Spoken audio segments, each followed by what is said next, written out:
एक युवक ने बस पास वाली जमीन में थोड़ा सा कुएं का पानी उंडेला था। किसे पता था कि उसके हटते ही मरी हुई अंगूर की बेल आंखों के सामने ही दोबारा उगने लगी। पर युवक को कुछ पता ही नहीं चला और उसने उसी पानी को साधारण समझकर एक बड़ा घूंट पी लिया। सोचा भी नहीं था कि तुरंत ही दिक्कतें शुरू हो जाएंगी। उसे अचानक पूरे शरीर में जलन और गर्मी महसूस होने लगी और तभी एक विशाल जाले जैसी चीज ने उसे लपेट लिया। कुछ ही देर बाद वह बाहर निकला और पाया कि उसकी ताकत पहले से कई गुना बढ़ गई है। 1000 किलो का पत्थर भी वह आसानी से उठा ले रहा था। उसे समझ आ गया कि यह जरूर उस कुएं के पानी का असर है। वह तुरंत वापस कुएं की तरफ दौड़ा और देखा कि कुएं के मुहाने पर भी बड़े बड़े अंगूर उग आए थे। अरे वाह, क्या यह कुआं सचमुच कोई खजाना है। युवक उत्साहित होकर एक अंगूर तोड़कर चढ़ा है। खुशबू अद्भुत, स्वाद बेहद ताजगी भरा। उसे लगा अगर ये बाजार में बेचे जाए तो वह अमीर बन सकता है। वह तुरंत अंगूर लेकर बाजार पहुंच गया। शुरू में लोग समझे कि वह एक टोकरी 8 युआन में बेच रहा है, पर पता चला कि वह एक गुच्छा 8 युआन में बेच रहा है। लोग बोले ये पागल हो गया है, इतनी महंगी फल कहाँ बिकते हैं। युवक बोला लो मुखिया जी, खरीदो मत, पहले चखकर तो देखो, गारंटी है ऐसा अंगूर कभी नहीं खाया होगा। एक चाचा को विश्वास नहीं हुआ, क्या यह कोई देवताओं का फल है। उसने एक दाना चखा और तुरंत ऐसा महसूस हुआ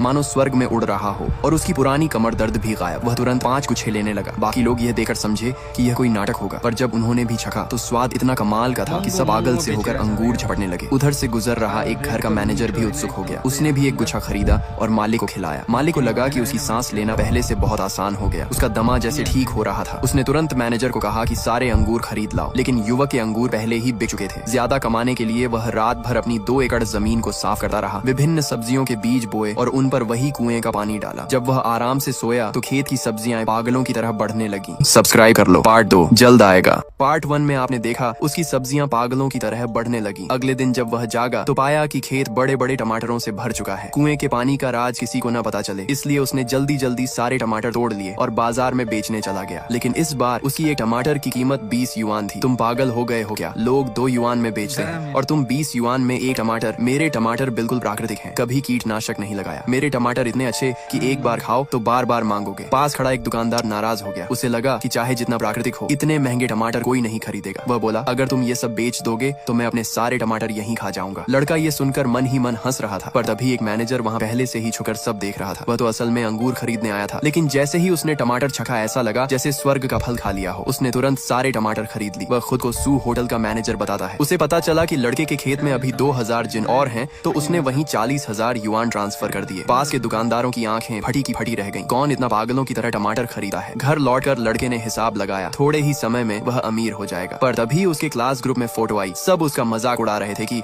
नौकरी नहीं मिली तो सब्जी बेच रहा है। वह मुस्कुराया, ये लोग बस ऑनलाइन मौजूदगी दिखाते हैं। उसने आज की कमाई का स्क्रीनशॉट भेज दिया। पूरा ग्रुप दंग रह गया। एक दिन में टमाटर बेचकर इतनी कमाई। जो लोग पहले उसे गरीब कहकर हंसते थे, अब सब खुशामद करने के लिए फोन करने लगे। लेकिन उसने ऐसे लोगों के कॉल काट दिए और तभी फोन फिर बजा। मैंने कहा ना मैं व्यस्त हूँ, किसका कॉल है ये। दूसरी तरफ उसके पुराने दोस्त, स्कूल की हंसोड़ लड़की थी। लड़के को याद आया स्कूल में जब बदमाश उसे तंग करते थे तो उसी ने उसकी मदद की थी। अब सालों बाद उसे पता चला कि लड़का सब्जी बेच रहा है, तो उसने तुरंत एक चैनल सुझाया, क्योंकि उसके चाचा एक होटल के मालिक थे। लड़के ने समझ लिया वह सच में मदद करना चाहती है, इसलिए उसने सोचा कि पुराना एहसान चुका दे। दोनों ने 2 दिन बाद मिलने का समय तय किया। कुएं के पानी का राज छुपाने के लिए इस बार उसने खीरे लगाने का फैसला किया। अगले दिन वह उन्हें बेचने बाजार आया। हंसोड़ लड़की भी समय पर पहुंच गई। उसने खीरों को देखा, बहुत बढ़िया, लेकिन जब कीमत सुनी 50 युआन प्रति खीरा, वह दंग रह गई। सब्सक्राइब कर लो, पार्ट 3 जल्द आएगा। पार्ट 2 में आपने देखा लड़की खीरों की कीमत सुनकर घबरा गई। लड़के ने समझाया कि यह खीरा सामान्य खीरों जैसा नहीं है। उसने कहा आप एक बार छक लीजिए, सब समझ जाएंगे। लड़की ने जैसे ही एक बाइट ली, उसके पूरे मुंह में मिठास और ताजगी भर गई। वह तो सारे खीरे खरीदने ही वाली थी कि अचानक सामने एक लग्जरी कार आकर रुक गई। इत्तेफाक से वे लोग उसी वक्त आए जब लड़का सब्जियां बेच रहा था। शेनमो बड़ी बहन कह चुकी है, बस अपनी गलती मान लो तो तुम्हें वापस शेन परिवार में आने दिया जाएगा। लड़का असल में शेन परिवार का ही सदस्य था, लेकिन लड़का शेनमो अब वापस नहीं जाना चाहता था, क्योंकि पिछली जिंदगी में वही बहनें उसको मारने की कोशिश कर चुकी थी। उन्हें तो उस गोद लिए गए भाई से बहुत प्यार था, लेकिन असली भाई को कभी नहीं समझा। अब शेनमो के पास कुएं का पानी जैसी रहस्यमयी शक्ति थी, इसलिए वह इन सबको यहाँ से भेज देना चाहता था, ताकि उसकी खीरे बेचने की जगह न बिगड़े। शुरू में सब लोग समझ रहे थे कि शेनमो दिवा स्वप्न देख रहा है। इतने महंगे खीरे कौन खरीदेगा, पर उन्हें क्या पता स्कूल की सुंदरी पहले ही ऑर्डर कर चुकी थी और पिछले दिनों के पुराने ग्राहक भी खीरे लेने के लिए भीड़ बनाकर आ रहे थे। अरे छोट भाई, लगता है आज किस्मत खुल गई। पिछली बार तुम्हारे टमाटर खाने थे, लेकिन डर के मारे खरीद नहीं पाया था। क्या आज टमाटर हैं? ज्यादा दे दो। टमाटर खत्म हो गए। लड़का बोला आज सिर्फ खीरे हैं। ये खीरे टमाटर से भी बेहतर हैं। सच में? तो फिर बहुत बढ़िया। हरी सब्जी का मौसम है, सलाद, फ्राई, कच्चा सब चलेगा। कुछ खीरे दे दो। दूर खड़ी बहनों ने सुन लिया। टमाटर? शेनमो ने बेचे थे टमाटर? क्या वह वही रहस्यमयी किसान है? नहीं नहीं, मैं क्या सोच रही हूँ। शेनमो बहनों, यदि तुम्हारा नाम पूरी तरह बदनाम हो गया तो माता पिता भी तुम्हें कभी वापस शेन परिवार में नहीं आने देंगे। तीसरी बहन बोली, शायद भाई का खीरा सच में अलग हो। भैया क्यों ना सबको थोड़ा थोड़ा चखा दो, पहले चखो फिर खरीदो, यदि अच्छा लगा तो कोई विवाद नहीं रहेगा। भीड़ भी बोलने लगी, हाँ भाई सुना है तुम्हारी सब्जी बहुत अच्छी होती है, लेकिन 51 युआन प्रति खीरा काफी महंगा है, जरा चखने दो, अगर वाकई इतना अच्छा हुआ तो 51 युआन भी मंजूर। बहनें अंदर ही अंदर खुश थीं। यदि खीरे का स्वाद आम खीरे जैसा निकला तो शेणमो की इज्जत मिट्टी में मिल जाएगी। उन्होंने एक खीरा उठाकर चखा। अगर आप चाहते हैं वीडियो का पार्ट 4 भी आए तो चैनल को सब्सक्राइब जरूर कर लें।